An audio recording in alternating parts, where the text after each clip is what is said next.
What's good, y'all? Welcome to my review of this week's episode of My Hero Academia Season 4. And yo, this episode was fucking awesome, man. Like, legit, this episode was awesome, man. The stuff with the hero billboards was pretty good, but the stuff with Endeavor, that was really interesting. More seeds are planted for the Endeavor Redemption arc for Season 5. And then the next episode preview. Oh boy. That's gonna be some. Those are gonna be the big seeds for Season 5. I can already tell those are gonna be the big seeds tying up for Season 5. Which I'm actually kind of surprised. Which at first, when we saw that new No movie, I thought it might have had some connection to the movie because you guys remember last time with Season 3, you had that episode that was literally just an ad for the movie. Now, yes, I know some other stuff, but like something was going on in Japan during that time, where either A, they couldn't have just like not aired the episode, not have an episode aired that week, or it was that filler episode that was just to tie in to the movie. And we haven't gotten that for this one, for the Heroes Right, which I found kind of interesting. But not that I'm really complaining. I'm just kind of found it because after season 3, they might do some season 4, but then again, see the second Hero Live movie. I don't even know what's even count. I know that movie was Horikoshi's original ending for Hiroaka, so there's that as well. Anyway, enough of me rambling.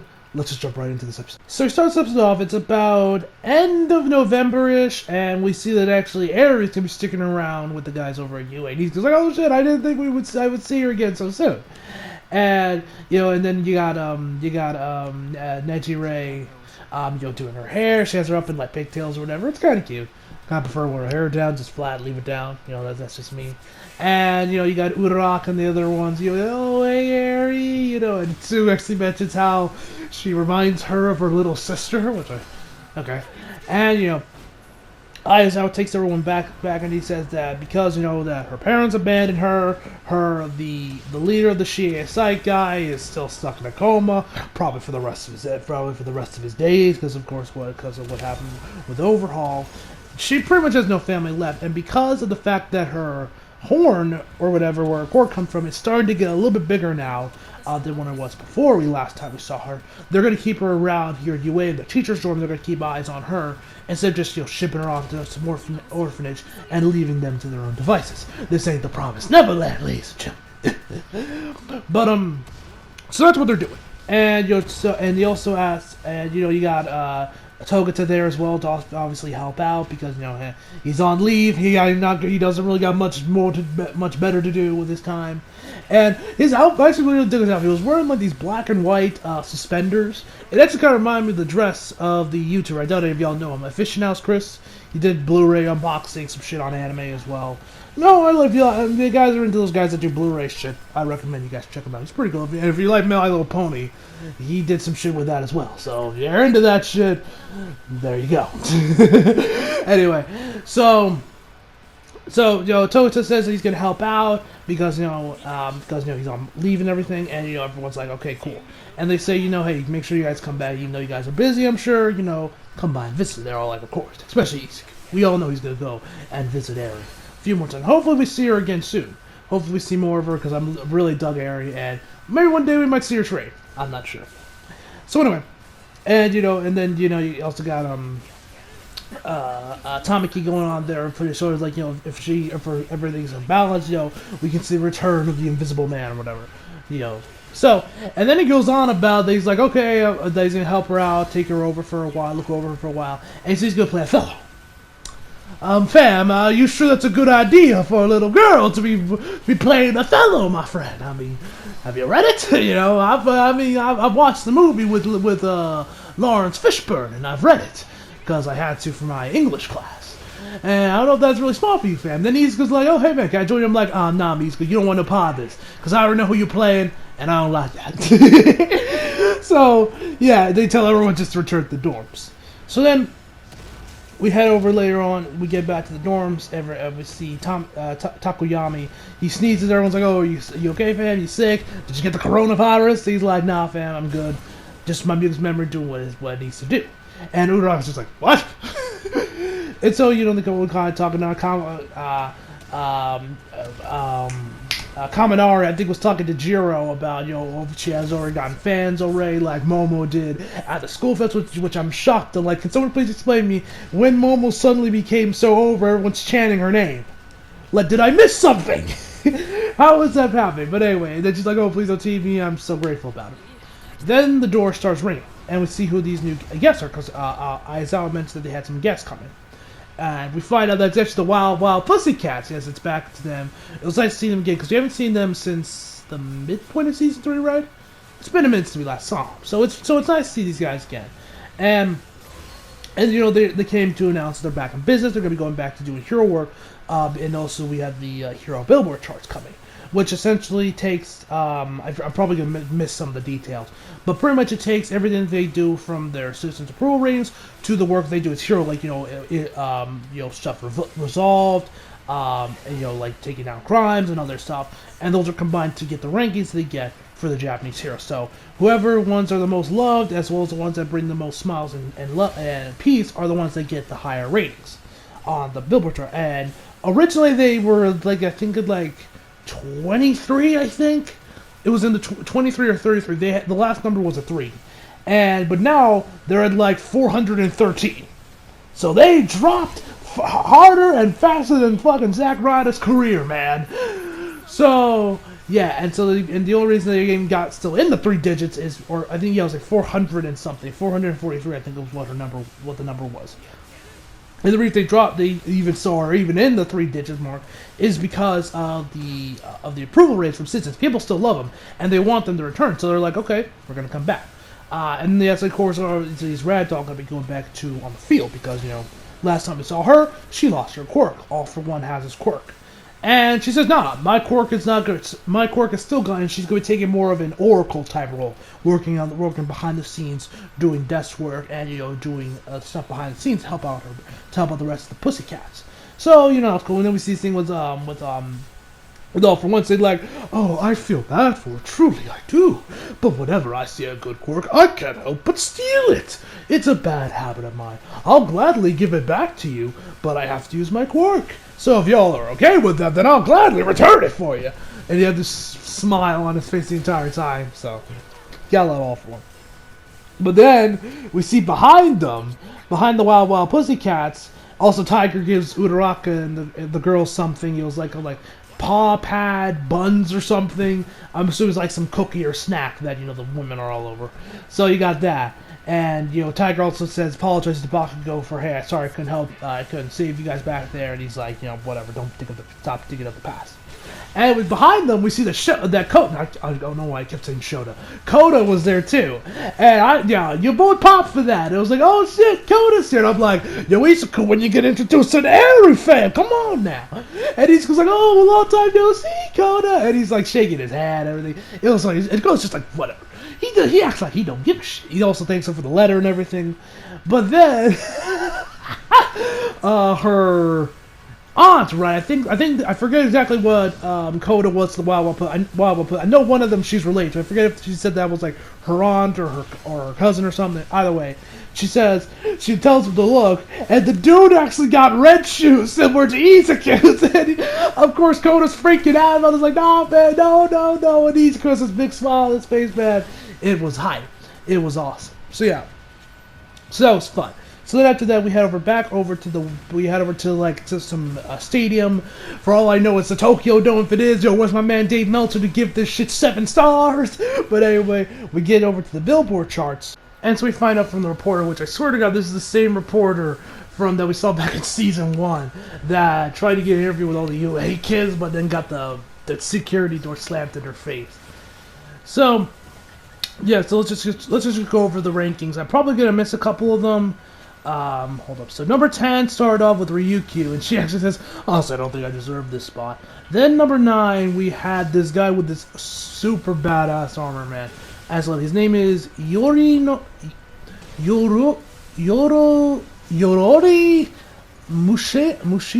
Mushia. I probably butchered that, so apologies either way. His armor is badass. Next up is Kamiwood, and let's see, was there one before him real quick? A guy that was playing the... Yeah, number 8 was a fucking washing machine. Yes! But yes, Ryukyu lost to a fucking washing machine. I'll just let that set in, boys. So you got that. 7 was Kamui Wood, which, hey, cool for him. And then you got this interview with Mount Lady being like, oh, as one of his teammates, I'm happy. He's very good. And then someone else asks, like, oh, hey, do you have a response to the reports that you two are dating? And I'm like, and she does no comment. I'm just like, fam, you just ignited the flames. Like, if y'all ain't dating, just say no. Or maybe they'll just ignite the meme where I don't fucking know with these fucking people. But anyway, then she just starts ranting to that big guy. You're like, oh, why is he the only one there? And I'm like, oh, I don't know. Maybe because you have no talent, you're all ass, and you are essentially the Japanese hero version of Alexa Bliss. Huh? Yeah, motherfuckers, we gonna break out the wrestling today, boys. And I'm pretty sure I just pissed off all the Alexa Bliss stand accounts. They're probably gonna wish me death on Twitter. Go on, break it, bitch. Anyway. So, yeah, she says that, and the dude tells that she ripped pretty high herself, which was 23. I think it's too high for this bitch, but what the fuck do I know? And that's actually funny enough, she's also voiced by Jamie Marchi in the dub. I found that guy yours when I found that out after, all the shit with Vic Mignogna happened. Anyway, but yeah, that's too high. And now when I think of the number 23, Sev LeBron or Michael Jordan, I think of this bitch. Disgraceful. Okay, number 6 is a guy named Crust. I get very much a lot of Kirishima vibes off of. 4 was Ed Shot, and then we get to the top 3. Number 3 was Best Genius, but he's currently on high, so he wasn't there. And then number 2 was Hawks, and then of course number 1 was Endeavor. So and we see him update this new suit. He has these like armor, like these chest or these shoulder pads or whatever you want to call them on top of him. It looks really cool. First I saw this design actually from that cover from the Endeavor Redemption that I kind of posted on Twitter and my Instagram that I'm like, oh, this certainly is inspired by the Phoenix Saga, because Horiko's such a big X-Men guy or Marvel guy in general. So yeah, that's the top 10 list, and then of course right after that, you got a reporter going on about some stuff, and then Hawks kind of leads over to Endeavor. He's like, hey man, how you feel about it? No, no. And Endeavor just looks at him and he zips up. So then all the heroes kind of give us some comments. Ryuki says, oh, that if I could, I would refuse this, and that I'll do what I have to, and there's gonna be like a say that I didn't, yada yada yada yada yada, etc. And that she'll do what she has to be worthy of this position she's getting. And because keep in mind, she's number 10. And then while this is going on, Crust goes on, they're like, yes, I feel you, and they're like, fam, it's not your turn. So then we get to the rest of the heroes, they say their piece. Oh, one of them I forgot I mentioned was number 5. We found out who the number 5 hero is, which is this bunny chick by the name of Miriko, I think her name is. First off, I gotta say I love her design. Yeah, Miriko. So, actually, fun fact, Horikoshi actually, like a few weeks back, posted a picture of her, or like a little doodle he made of her, a few weeks back on his Twitter. And I was like, oh, hello there, who are you? And then I tweeted at my friend Cerberus, who's a manga reader, and I said, like, yo, fam, who is this chick? He's like, I don't know, man, I'm not caught up. So, hey, we're finally meeting her, and I like her. She says in her introduction, she's like, oh, so you started a team? Weakling, I like this chick, Miriko. Hopefully we see more of her. She's in the ED. So hopefully that means we're going to see more of her. I hope so, because I really dig her already. So anyway, back to what I was saying. All the heroes say their piece, and then you got Hawks out there be like, ugh. Like the man's rolling his eyes and shit. He's just like, oh my god, let this end already. And then once Ed Shot is taking his piece, the man unzips his mouth and he's like, he's going on about, I forget exactly what he was saying, but he's like, who is going to be happy to hear that? Stain? He legit said Stain by name and the man's met with crickets. I'm like, bruh. First off, at that point, I already loved Hawks. And I think we can unanimously agree that he is the CM Punk of heroes. I love it. And then you got Miriko in the back be like, I like you. You're cheeky. I'm like, I like this guy. He's straight savage. Hawks is straight savage, man. Like, I was dying for a little bit there, man, because he's definitely good, because I definitely get some mad CM Punk vibes from him. Good thing I was wearing my CM Punk hoodie while I was watching this episode. So anyway, afterwards, the man just takes the mic and just delivers his pipe bomb. So he says that, so if we're just talking about approval ratings, first is Best Genius from that, and got that little boost from being on hiatus. Second is me. Third is Ed Shot, and fourth is Endeavor. and I'll skip the rest. And he says that approval ratings are probably the most important thing right now, which, for the realm of heroes, that's definitely the truth. I mean, if a comic book does not sell well, it gets canceled, and, they're back to the drama with the character.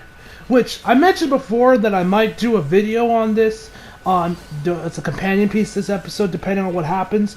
Which I might actually end up doing that, like legit taking the whole approval rating things and just literally just talking about sales of comic books and me bitching and moaning about how Marvel has Sparrow, Carol Danvers, and Civil War 2. I might do that. I'm gonna wait on Chibi's video to see what he has to say, which might add some stuff to it. But I might do that. I mean, it's gonna be a pain in the ass for me because I'm going to be looking up sales numbers. But should be fun. I might do so. If you guys might begin a companion episode talking about approval ratings and compare it with sales figures for comics and such, and throwing in a little pro wrestling in there as well. So yeah, I might do that. I'm still a little 50-50 on that. But yeah, anyway, so he says that approval ratings are the most important things right now, and he says this is really the time to be bringing up the past, because of course All Might is now gone. The symbol is gone, and he also asks, why are the people that are less accomplished than me playing it so safe? Which I'm assuming he means that they should be the hungrier ones, trying to take his spot and trying to rise to the occasion to become the next big guy. To become, instead of just being like, I'm just playing safe and stick in my little bubble. I'm assuming that's what he meant when he says that. And, don't you think we should change the way how we do things? Our symbol is gone, and that at this critical juncture, as mentioned before, why are people less accomplished me than playing it so safe? And then he says, say something more here, like, and while he's doing this, the man is legit flying up in the air, legit looking down on everybody, which I thought was kind of funny. And then we actually see that both Rockluck and Fat Gum are in the crowd, and they're just like, I don't know what's up with this guy, man, So he goes down, so that guy descends down a little bit and hands the mic over to him. It says, so here, number one hero that has a less approval rating than me. He legit says that, man. I'm just like, bruh, this man's so savage. So then Endeavor takes the mic, and all Endeavor says, because some of you are like, oh man, I can understand what Hulk says. It's hard for him to top that, or follow up it. And all Endeavor says, and I love they said this, and you can tell this was something big in the manga. All he says is, watch me. He doesn't give out some massive, speech how I'm going to be the best in the world. All he says is just watch me. He goes, let his actions speak for himself. I like that. And like I mentioned before, but I'm really digging what Horikoshi has done with the build of Endeavor and how he has changed him and how he suddenly has given him character development through this season from what happened in Season 2 and everything that's happened here in Season 4. And I've already mentioned my excitement for the Endeavor Redemption arc when we finally get to that. I've also mentioned my fear towards it, and I've already given you guys the reasons ad nauseam on why I think that, so I won't be repeating myself, but I've been really digging what Horikoshi's been doing with Endeavor. So afterwards, we head backstage, and then you got Endeavor grabbing him by his shirt, and grabbing Hosway's shirt, being like, what the hell was that? He's like, hey man, I was just trying, and people were saying something more. I thought I was going to say something with a little bit more impact towards it. And he goes on about how he was never a big fan of All Might, but he does think that his return to come as a shot, and he does think, even if it's not as iconic as him, that there needs to be a new leader. There needs to be a new leader for heroes right now. And he asked him if he ever thought it was him. And he's like, nah, man, I've always been someone who, wants more freedom with the lower ranks, like 20th and 30th. So Hawks goes on about people, which I guess I get a little bit more what he was saying, and I also wouldn't be surprised if he's a traitor, honestly. But the dude goes on about, like, why are y'all not being as competitive? Or why aren't you guys being, more hungry than I am, and are less accomplished than me, And I guess why, because he's like, I would rather just stay in the lower mid-card than be in, the top 3. So I found that guy funny. He's like, he's not much of an achiever himself. He's just like, I'd rather just stay in the lower mid-card, in that lower 20th, 30th mid-card status, which I thought was kind of funny. But, yeah, he says that I was just trying to help you, man, and, they go. And he also mentions how that but one thing before Endeavor leaves, he says, like, hey man, I got something I got to talk to you. He's like, I don't want to hear it. And then he managed to tell him what it was. And then he wants to team up with him because there's been some eyewitness reports in his hometown relating to Notemoose. And then we get the shot, or we see this section right here, where we head over to Darby. Yeah, Darby. Darby. He goes in there, and we find out that there's actually this Nomu in there, and then he mentions not people have faith in him, but he has high hopes for him, and it's called High End. Now, at first I thought there was some shit that was going to relate to the second movie, but we find out it's not. At least I don't think it is. I mean, it could. I'm not sure. I'm not a monster. But because it's designed kind of similar to the villain design from Heroes Rising. So anyway, afterwards, we head back over to Hawks. They're just chilling. Or before that, we see this one guy that goes on about like how the system did him wrong, you know. He's like, fuck this business, fuck this office. I've been here working for 3 years, ever since I was a kid. I've always been mindful of people's feelings. And you see this man just wearing a trench coat. And you don't really see much under it. So then we find out, so he read like this book from like some villain, like the biography of some villain. And the dude is legit, like, till it rips off his trench coat reveal. He ain't wearing nothing underneath. And we get the whole, his quirk, you know, this from President Mike. We find out the dude's 31 years old, and his quirk is legit shame. The more embarrassed he gets, the stronger he gets. My God, that is a hellish quirk to have, man. Demels. But before he can do anything, Hawks instantly just takes him out, and, you know, that's it. So then Hawks asks, hey man, where you want to eat? He goes on a different place that we got there. And then Hawks, it helps him appeal like you got dog that just charges right in front of a fucking speeding truck. But Hawks saves it, and he helps an old woman get her bags up the steps. And then a bunch of fans crowd him, and they're like, oh man, we saw last night, you know, you congrats on being second hero, and then, you know, you should be more humble, or you have more enemies that way. He's like, oh, more enemies, then some chick comes in there, takes a quick selfie with him, you know, and then we see a bunch of people around Endeavor, and like, oh my God, it's Endeavor, his presence, the pressure is so strong. And then we see this one guy that's like, hey man, get his first autograph. He's like, what? No, man. And he says, I thought you were a fan of his. He's like, yeah, but not by that much. So Endeavor legit marches towards this guy and extends his hand out for a handshake. You know, hey man, you know, what's up? It's just you don't need to hold back. And then the dude just starts crying blood. And he's like, what the hell is this? Endeavor doesn't do fan service, you've changed. And then the dude just fucks off. I was laughing, but confused at the same time. I mean, I know Japan don't do handshakes. They do bowing and everything, but I'm still fan. And then I kind of started thinking about it more. I got it, because Endeavor is known. And he also goes on about like how, oh, it's hard to get personalities, presence, that's what makes him cool, you know? And so because Endeavor's out here, like, you know, offering a handshake, he's like, oh, no, man, nah. Which I thought that was hilarious. So then he tells Hawks they end up in this restaurant. They got like some shish kebabs going on, and he says, "Of course he reacted to that. That's out of your character." And so he goes, "Hey man, you gonna finish that?" He's like, "What a gluttony, what you want?" And then from there, Hawks tells him that there's been these rumors circulating about these updated, remodeled Nomus, and that, you know, but he's checked them out, but they've pretty much just been that rumors. He's done some investigation, but he can't really find anything. So he thinks that maybe after Hosu and everything, someone could just be fear-mongering, spreading some shit to, you know, of course, get the masses, you know, in an uproar, and, you know, get them in fear, you know. And one other thing I forgot, this just continues my point of Hawks being the Japanese CM Punk. This dude legit says that he was keeping tabs on Jodoroki during the sports bill. He even scouted him.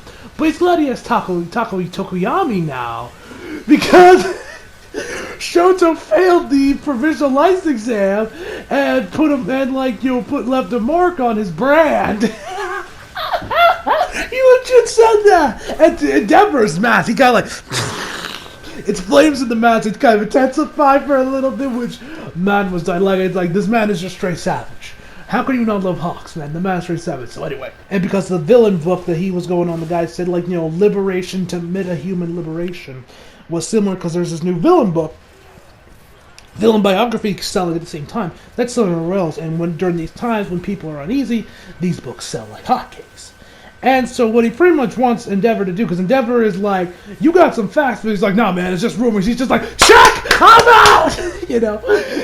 And so then once he tells him that what he wants him to really do is that he just wants him to pretty much be the dependable hero, the dependable leader, saying, look, this is all bullshit. Y'all are good, you know. And he goes on about how he just wants to live a leisurely life as a hero, you know, go on leisurely patrols, complain there's nothing happened today, and then go to bed. This man just wants to make it a world where heroes have nothing to have too much time on their hands. Like, this man's going on about being heroes and like saying something more hero-like, and then I see one of Chibi's more recent thumbnails with the manga, got some shit with Hawks in it, and I'm like, oh shit, crazy shit's going down, I can't wait to see this in the anime. And then it's like, yeah, he's like, no man, I just want to just sit on my ass all day pretty much, you know?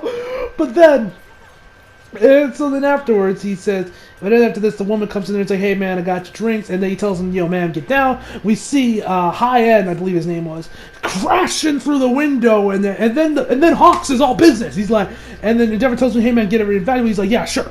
You know, he's like, yo, business. And I'm just like, what is this? Is he like, maybe it's like the New Day where he's like all comedy, but once it's all the time in the ring, they get serious. I don't fucking know. But either way, man. Yeah, so he comes in there, he hits someone like this, I think he said called like a fire fist jet burn attack with like the new armor pieces he got, where like the smokes come out there to give his powers more punches, more power. It was cool, and then he comes out there, he's kind of like, he's like legit hovering in the air from like his boots, like using them as like a jetpack or something, and he says, come at me bro, I'll show you who I am. He didn't say it like that, but he was like, come, I'll show you who I am. So yeah, and that's where the episode ends. So, overall, this episode was fucking awesome, man. I already mentioned the next episode preview. That's going to be crazy. A lot of stuff's going to happen in that. We're probably going to see some more setup for the Endeavor Redemption arc. And Season 5, it's going to be there. So, yeah. Overall, I'm going to give this episode a 9.5. I'm going to give it a 10 out of 10 for my man Hawks. He's definitely becoming one of my fan favorites now. After this episode, he's one of my fan favorites. I just feel the CM Punk just oozes off of him, man, and I absolutely fucking love it. So yeah, hope y'all enjoyed the video. Leave a like if you did, subscribe if you're new. Follow me on Instagram, Tori Flag, leave down in the description box below. And as always, come back for more. See you guys next time.